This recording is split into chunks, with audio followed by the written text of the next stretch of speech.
Yamaha Aerox SP o Yamaha NMAX TechMax. Alin nga bang mas maganda? Alin ang mas sulit? And alin yung mas makikita mong worth the wait para sa yung hard-earned na pera? Today, pag-usapan natin about yung kanilang may offer sa iyo and alin dito yung mas sulit sa pera mo. Kaya sa video na ito, mga boss, pag-usapan natin about isang kanilang side-by-side comparison, yung specs and key features for both of these motorcycles and our final thoughts dito sa motorcyclong ito, whether these motorcycles ba is maganda siya pang motorcycle option or this is a must-buy motorcycle kind of decision. Unahin na natin agad yung side-by-side comparison na to mga boss, For the price of Yamaha Aerox SP, meron tayong 163,900 pesos. And yung standard version niya naman is merong 125,900 pesos. Kay Yamaha NMAX TechMax naman mga boss is meron tayong 175,900 pesos. And yung standard version niya naman is merong 155,900 pesos. Ngayon naman mga boss, pareho din naman tayong merong 4 na colorways for both of these motorcycles. Kaso nga lang, isa lang yung ating SP color version kay Yamaha Aerox, which is yung matte blue. Tapos, 3 colorways naman para sa kanyang standard version, which is black, glaze blue, and race blue. Ngayon, kay Yamaha NMAX TechMax mga boss is meron tayong dalawang standard colors, which is the standard black and the standard white. Tapos, meron naman tayong dark magma and color black for the TechMax version. And if pag-uusapan naman natin yung mga headlight nila mga boss, pareho naman talaga silang napakaganda, napaka-futuristic, and napakasulit talaga kasi naka-projector LED lamp na for both of these motorcycles. Mas maganda yan kasi napaka-modern ng tech, tapos alam mo talagang mas malawak yung buga niya sa daan. So that simply means it can give vision sa atin, especially if gabi. Ngayon naman mga boss, sa rear tail light, makikita natin dito that both of these motorcycles naman is hindi talaga nagpapatalo. Naka-split type nga pala yung ating rear light kay Yamaha NMAX TechMax. Tapos yung rear light naman ni Aerox SP is that meron siyang R1, R7, tsaka yung mga R9 inspired na mga racing motorcycles ni Yamaha. So maganda siya and depende na lang talaga sa inyo kung saan kayo mas fan when it comes to Yamaha's development sa kanilang mga bagong version. Ngayon, instrument panel mga boss, ang maganda dito is that both of these motorcycles naka-TFT na if si SP version and TechMax version yung pipiliin mo sa kanilang dalawa. Meron na nga pala both na turn-by-turn navigation mga boss. However, yung lamang dito ni TechMax is that mas makikita mo yung mapa, mas makikita mo yung Garmin navigation, which is hindi lang siya magsasabi ng in 180 meters, in 60 meters, you should turn right, turn left, ganon. Kasi meron na rin siyang parang exact GPS na styling if ever ito yung kukunin mo. Ngayon naman sa handlebar mga boss, pareho naman natin to makikita mga boss na may pagka-scooter style talaga yung both of these motorcycles. So okay lang talaga. May pagka-sporty and may pagka-premium din naman. Both of these motorcycle na rin mga boss is merong keyless remote system, which is maganda kasi meron tong ganitong klaseng technology for this kind of pricing talaga. Ngayon naman, if pag-uusapan naman natin is ang kanyang utility box or underseat compartment, meron tayong 24.5 liters na luggage box kay Yamaha Aerox SP and 25 liters flat naman kay Yamaha NMAX TechMax. So napakaliit lang ng diferensya mga boss, pero makikita naman natin talaga na lamang dito si TechMax. Sa charging port din mga boss, pareho lang din sila na meron and nasa may left side ito ng mga tuhod natin. So madaling i-charge, tapos madali din ikabit sa ating cellphone if meron tayong mount sa may left side ng ating side mirrors. Hindi ka talaga malulubat sa mga biyahe mo, sa mga bakasyon mo, or sa mga quick rides mo. Now mga boss, if wheel type ang pag-uusapan, if si Aerox SP tsaka si NMAX TechMax yung pipili natin, both of these motorcycles is merong mag wheels type. Ang nakaganda nga lang, if si Aerox yung kukunin mo, meron na tayong accented color dito which is red. Samantalang kay TechMax mga boss is that meron din naman tayong gold if si TechMax yung pipiliin natin. So it really is up to you if gusto mo ng sporty or gusto mo ng classy. Ngayon naman mga boss, pag-usapan naman natin yung ating fuel tank. Meron tayong 5.5 liters na pwede malagay kay Yamaha Aerox SP and 7.1 liters naman kay Yamaha NMAX TechMax. Lamang dito sa NMAX mga boss, if ever gusto mo ng mas malayuan pang rides and less na pag-iisipan ng pagpapagas dito. So if ever yun yung mga nakikita nyo, you can go for NMAX if mas napupusuan nyo yung mga ganong klaseng lifestyle. Ngayon naman mga boss, sa fuel consumption, lamang dito si si Yamaha NMAX TechMax na merong 45 kilometers per liter, samantalang kay Aerox SP is 43 kilometers per liter. Ahead na nga sa fuel capacity si NMAX, tapos ahead pa din sa fuel consumption. So iba talaga yung biyahe na may bibigay sa'yo ni Yamaha NMAX TechMax. However mga boss, yung fuel consumption natin mga boss is nakadepende pa rin yan kung paano ka magdala ng motorsiklo mo or paano ka mag-ride and paano ka pumiga sa silinyador mo. Ngayon naman, if displacement ang pag-uusapan, pareho naman to mga motorsiklong ito na merong 150cc motorcycle displacement with VVA naman both, so no need na mag-alala if gusto mo talaga ng Yamaha. And now, if pag-uusapan naman natin yung gulay board mga boss, makikita naman natin dito na pareho sila na walang gulay board. However, ang good news dyan mga boss is that kahit na wala silang gulay board, and meron tayong additional na lamang dito kay Yamaha NMAX TechMax kasi meron siyang dagdag na footrest extension na dagdag relaxation talaga if gagamitin natin ito pang biyahe sa mga quick rides mo. However mga boss, both of these motorcycles naman is wala silang park brake, pero ang naka-good news dito mga boss, both sila is merong start and stop system mga boss or ISS feature sa Honda na if naka full stop tayo, mag-go off automatically yung motor natin para hindi siya mag-consume ng mga gas natin and makadagdag naman tayo ng efficiency sa fuel consumption natin. Both of these motorcycles din naman boss is meron ng hazard switch. So if ever need nyo to for emergency, magandang tulong to and magandang feature na naidagdag to dito sa atin. Meron na nga rin pala tayong tubeless tires dito if ever ito yung bibili nating motor kasi just to let you know, meron pa rin talaga mga motorsiklong hindi pa rin supported ng tubeless tires tulad ng Honda RS125 Fi ko. However mga boss, yung makikita ko talaga dito medyo kailangan mong maging aware is that wala itong kickstart, so need talaga natin ipag-check talaga yung voltage ng battery natin dito lagi para hindi tayo malobat sa gitna ng daan if ever ito yung bibilhin natin.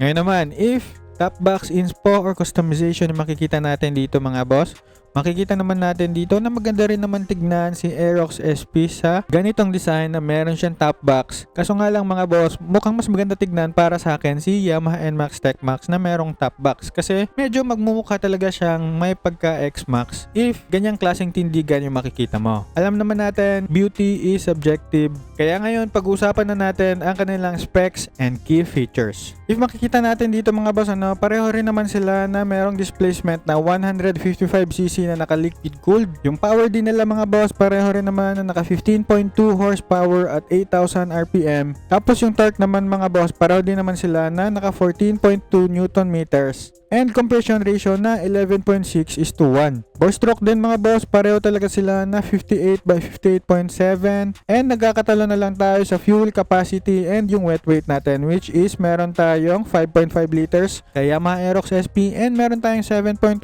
liters kay Yamaha NMAX TechMax. Wet weight nga pala ni Aerox SP is 130 kilograms and 135 kilograms naman sa Yamaha NMAX TechMax. So if makikita nyo mga boss, almost the same lang talaga yung kanilang numbers sa kanilang specs engine. So makikita natin that there's a chance na almost the same lang sila ng makinang ginamit dito, and I can really say maganda din naman yan kasi parang ginamit talaga yung engine ni Yamaha para makapag-target ng other motorcycle audiences. Kasi hindi natin alam, merong may gusto sa sporty tapos meron din may gusto sa classy. So yung mga ganong klaseng segment, din natin makikita yung reason bakit merong Yamaha Aerox SP and meron din namang Yamaha NMAX TechMax. So if pag-usapan naman natin ngayon ang kanilang dimensions mga boss, which is uunahin na natin si Yamaha Aerox SP. Meron tayong 790mm na seat height kay Aerox, 145mm na ground clearance and 1350mm na wheelbase. 110 by 80 by 40 na nga pala yung front tires niya and 140 by 70 by 40 naman yung kanyang rear tires. Ngayon, if si Yamaha NMAX TechMax naman yung pag-uusapan natin, meron tayong 770mm na seat height, 125mm na ground clearance, and 1340mm na wheelbase. 110 by 70 by 13 nga pala yung gulong niya sa harap, tapos 130 by 70 by 13 naman yung sa likod. And if makikita natin dito mga boss, lamang dito sa seat height si Yamaha Aerox SP, and sa ground clearance na 145 tapos 125 lang kay NMAX TechMax. So, definitely definitely mga boss, kailangan talaga natin maging maingat if si NMAX yung mas napupusuan natin. And lastly, meron tayong 14-inch tires sa harap at likod kay Yamaha Aerox, tapos 13-inch lang kay NMAX TechMax. Key features naman yung pag-uusapan natin dito mga boss. Meron tayong 43 kilometers na estimation kay Yamaha Aerox SP. Meron na rin tayong ACG starter, auto start stop, liquid cooled, tsaka keyless. Naka-FI na tayo dito and USB charging port. And ang magustuhan mo dito naman mga boss is that naka blue core tayo dito na meron ding single overhead cam na naka VVA. Naka single channel ABS na nga pala tayo dito and meron na rin tong traction control with YECVT na ipinagyayabang talaga ni Yamaha na meron din naman si Yamaha NMAX TechMax. Explain natin yan mamaya kay Yamaha NMAX TechMax para makita natin yung both reason ng YECVT. So all in all, meron din tayong magandang LED na bagong version kasi version 3 ito si SP. Tapos meron tayong TFT tsaka multi-switch 4-hour YECVT and navigation bars na rin. Ngayon naman, if si Yamaha NMAX TechMax yung pipiliin mo for 175,900 pesos, almost the same tayo na merong ACG, auto start stop, liquid cooled smart key, pero meron tayong 45 kilometers per liter na estimation sa ating fuel consumption. Pareho na rin sila na naka blue core, naka single overhead cam na VVA 4 valves. Tapos meron din tayong traction control, FI, tsaka charging port. Same din sila mga boss na bago yung version ng rear light tsaka headlight natin, naka TFT display, and meron din tayong multi-switch. And last but not the least mga boss is that meron tong YECVT and dual channel ABS. So ayun nga mga boss, both of these motorcycles naman is merong YECVT and nakakatulong talaga yan for downhill and uphill kasi natutono mo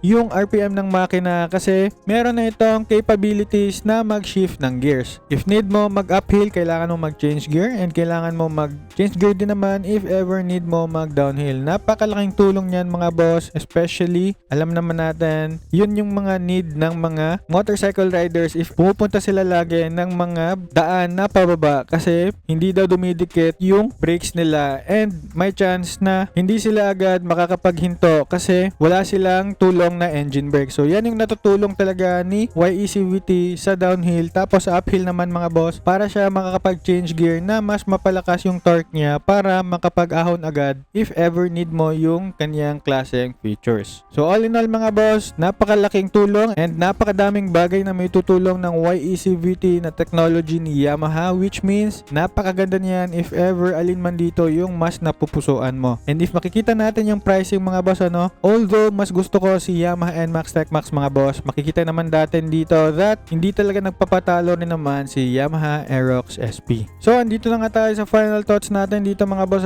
whether these motorcycles ba are good motorcycle option or a must buy motorcycle kind of decision. For its price mga boss, masasabi naman talaga natin that Yamaha Aerox SP is napakaganda din naman talaga for this price. Napakasulit niya na rin. However, if gusto mo yung parang Pro Max na style or feeling, Yamaha NMAX TechMax is one of them, parang cherry on top yung kind of experience if siya yung bibilhin mo. Kasi meron na siyang dual channel ABS, meron tayong footrest extension, mas malaki yung kaniyang fuel tank, mas malaki yung kaniyang underseat compartment, and mas malaki rin yung kaniyang estimated fuel consumption. Marami tayong may bibigay dito na features na medyo kukulangin kaunti kay Yamaha Aerox SP. However, if you're still a beginner, if you just want to start your motorcycle experience, Yamaha Aerox SP pa rin naman is still a good option if ever mapapaisip ka pa sa kung anong gustong motorsiklo talaga yung pipiliin mo. If ever tatanungin ako ano yung nagustuhan ko sa kanila mga boss na baka magustuhan mo rin is that these motorcycles kasi is meron talagang capability na maging long term kind of motorcycle, aka endgame. Pwede natin talaga to maging endgame motorcycle mga boss for a very long time. Pwede natin itong gamitin, pwede natin itong maging companion for our journey.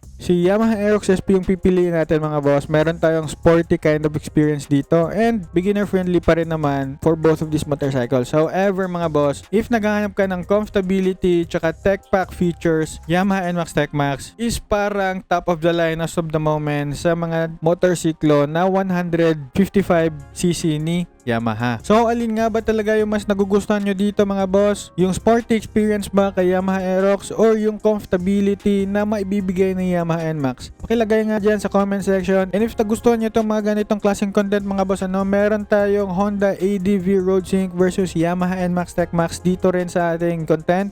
And if nagustuhan mo yung mga ganitong klaseng videos, you can follow me for more. Like this video na rin and make a comment down below if meron ka mga questions or suggestions na pwede natin pag-usapan dyan together with the community.